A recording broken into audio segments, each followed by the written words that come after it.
Haleluya, puji Tuhan, salam sejahtera Bapak Ibu Saudara, dimanapun Bapak Ibu Saudara berada, saya percaya Tuhan Yesus memberkati kita semuanya.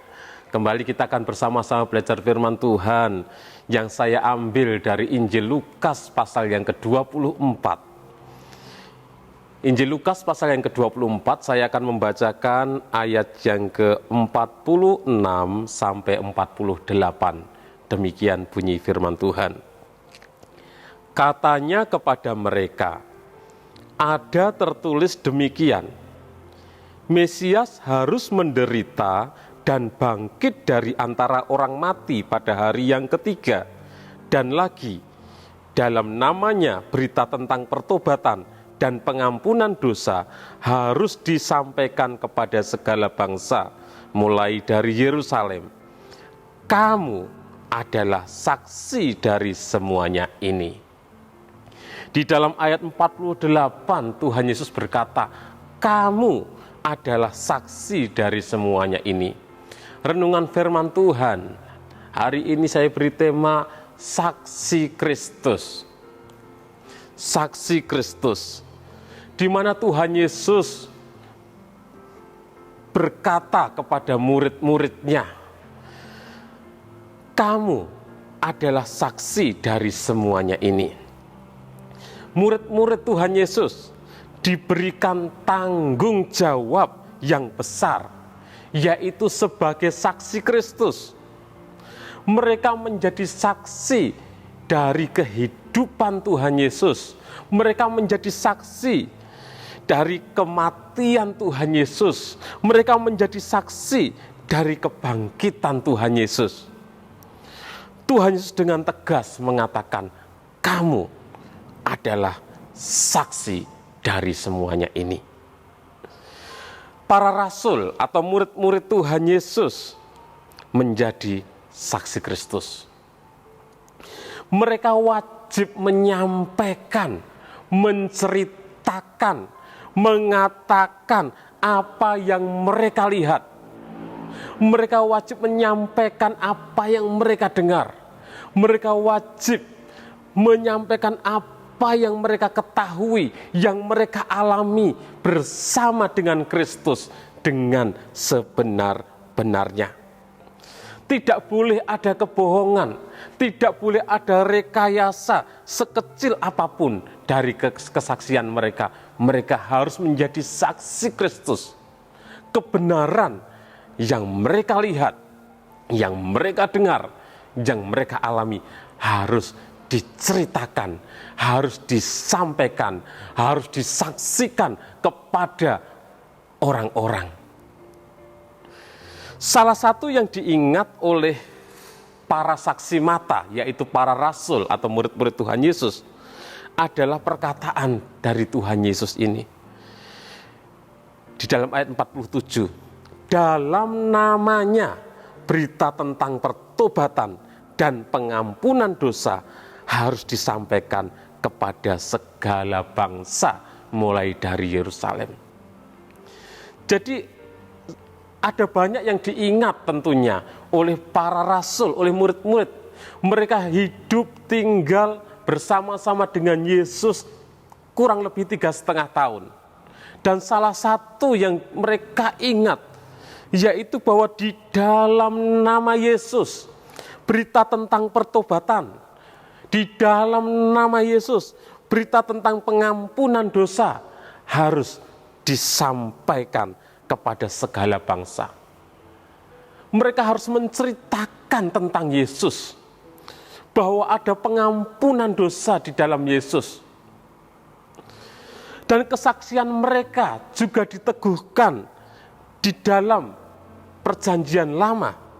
Dalam ayat 44, kalau kita membaca di Injil Lukas pasal 24, ayat 44 dikatakan, ia berkata kepada mereka, inilah perkataanku yang telah kukatakan kepadamu ketika aku masih bersama-sama dengan kamu, yakni bahwa harus digenapi semua yang ada tertulis tentang aku dalam kitab Taurat Musa dan kitab Nabi-Nabi dan kitab Mazmur. Jadi apa yang harus disaksikan oleh murid-murid. Mereka menjadi saksi Kristus. Mereka harus menceritakan tentang Kristus dengan sebenar-benarnya. Dan itu sudah dituliskan, diteguhkan di dalam Perjanjian Lama. Di mana di dalam Perjanjian Lama, baik di dalam kitab Taurat Musa, dalam kitab para nabi, dalam kitab Mazmur, sudah menubuatkan tentang Mesias. Mesias akan lahir ke dalam dunia, akan datang ke dalam dunia, dilahirkan oleh seorang perawan.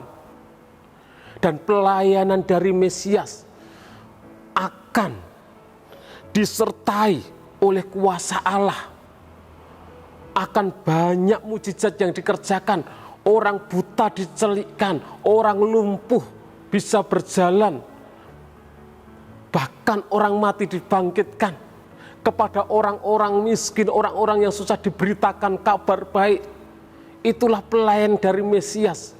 Bahkan dituliskan di dalam Perjanjian Lama, dinubuatkan bahwa Mesias akan menderita. Bahkan akan mati. Bukan karena kesalahannya, tetapi untuk menanggung dosa umat manusia. Mesias akan mati, dikuburkan, dan akan bangkit pada hari yang ketiga. Dan itulah yang terjadi di dalam kehidupan Tuhan Yesus. Dan murid-murid para rasul adalah saksi mata. Mereka melihat pelayanan dari Tuhan Yesus, bahkan bersama-sama melayani dengan Tuhan Yesus. Mereka melihat Tuhan Yesus ditangkap, Tuhan Yesus disalibkan, Tuhan Yesus mati, Tuhan Yesus dikuburkan, bahkan Tuhan Yesus bangkit. Murid-murid melihat dengan mata mereka sendiri. Mereka adalah saksi Kristus. Dalam namanya, berita tentang pertobatan dan pengampunan dosa harus disampaikan kepada segala bangsa. Harus diceritakan. Siapa yang harus menyampaikan berita tentang pertobatan dan pengampunan dosa? Ya, para saksi Kristus, para rasul, murid-murid, mereka yang harus melakukan tugas itu, di mana Tuhan mempercayakan kepada mereka menjadi saksi Kristus. Dan kita boleh juga mengenal Kristus, kita boleh percaya kepada Kristus, karena kesaksian-kesaksian dari mereka, dari para saksi-saksi Kristus. Namun Bapak Ibu Saudara yang kasih Tuhan, menjadi saksi Kristus saat ini menjadi tanggung jawab dan kewajiban kita sebagai umat-umat Tuhan yang sudah percaya kepada Kristus. Kita sudah mendengar kesaksian dari para pendahulu kita. Kita sudah membaca kesaksian dari para rasul yang dituliskan di dalam kitab Injil. Kita sudah percaya kepada Kristus. Dan saat ini, saat sekarang, para rasul, para murid Yesus sudah meninggal. Dan tugas dan tanggung jawab menjadi saksi Kristus ada di tangan kita. Tuhan mempercayakan kepada kita umat-umatnya, orang-orang yang percaya kepadanya menjadi saksi Kristus, menceritakan tentang Kristus. Setiap hari kita mengemban tanggung jawab menjadi saksi Kristus untuk menyampaikan, menceritakan kepada orang-orang kasih Allah di dalam Yesus. Kita harus menceritakan kepada orang-orang kasih Allah melalui Yesus. Yesus sudah mati di atas kayu salib untuk menebus dosa kita. Karena mengasihi kita. Yesus dikuburkan, Yesus bangkit, Yesus naik ke surga. Yesus, dia adalah Mesias. Yesus adalah juru selamat yang dinubuatkan di dalam kitab Perjanjian Lama.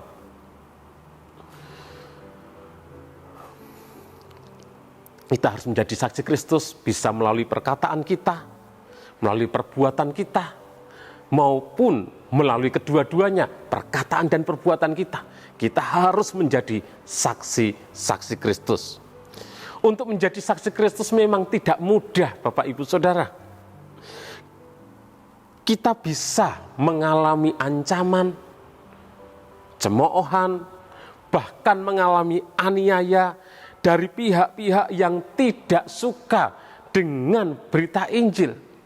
Kita bisa mengalami hal-hal yang tidak menyenangkan dari orang-orang yang tidak suka dengan berita tentang Yesus.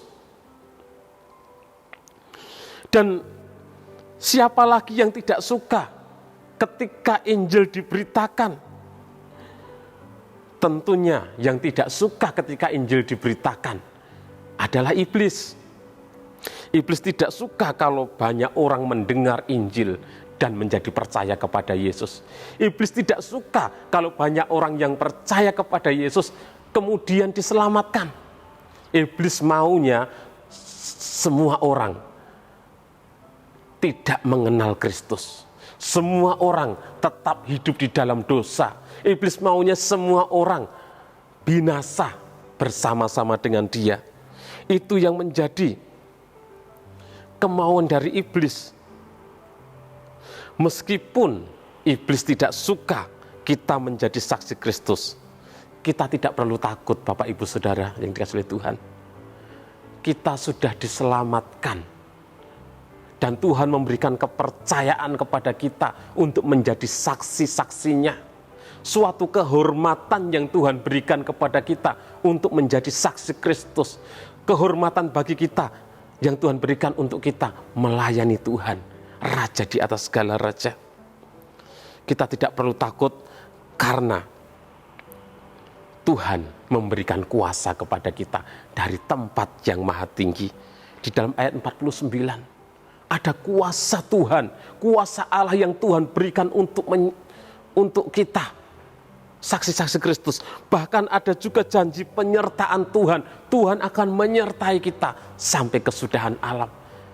Jadi sekalipun iblis tidak suka ketika kita menceritakan tentang Kristus, ketika kita menjadi saksi Kristus, ketika kita memberitakan Injil, kita tidak perlu takut. Ada kuasa Tuhan yang Tuhan berikan kepada kita. Ada penyertaan Tuhan bagi kita, saksi-saksinya. Tuhan bersama dengan Bapak Ibu Saudara, Tuhan bersama dengan saya, Tuhan bersama dengan kita semuanya. Dia Allah Immanuel. Jadilah saksi Kristus dimanapun Bapak Ibu Saudara, dimanapun kita berada. Tuhan Yesus memberkati. Terima kasih kepada Bapak Ibu Saudara yang sudah mengikuti renungan 79 ini, kiranya menjadi berkat bagi kita semuanya. Bagi Bapak Ibu Saudara yang ingin didoakan dengan pokok doa tertentu, atau bagi Bapak Ibu Saudara yang ingin menyampaikan kesaksian, baik mujizat kesembuhan, ataupun pemulihan keluarga, dan lain sebagainya, dapat menyalurkan melalui chat WhatsApp di nomor 0813 2742 0088. Tuhan Yesus memberkati. Mari kita berdoa. Terima kasih Tuhan, kami bersyukur boleh mengenal Engkau. Kami boleh mendengar Injil-Mu. Kami boleh percaya kepada Engkau. Kami menjadi umat-umat-Mu, orang-orang yang sudah diselamatkan. Terima kasih buat kepercayaan yang Kau beri bagi kami umat-umat-Mu. Suatu kehormatan bagi kami untuk kami dapat melayani Engkau Tuhan. Engkau mau kami menjadi saksi-saksi-Mu Tuhan. Terima kasih Tuhan. Berikan keberanian kepada kami. Berikan kemampuan kepada kami untuk kami menjadi saksi-Mu dimanapun kami berada. Memberkati seluruh umat-umat-Mu dimanapun mereka berada. Terima kasih Tuhan. Ya Tuhan, tolonglah kami, keluarga GPD LSAD Magelang, dapat menerima satu akan yang lain. Sama seperti Kristus juga telah menerima kami untuk kemuliaan Allah. Di dalam nama Tuhan Yesus Kristus kami berdoa dan bersyukur. Haleluya. Amin.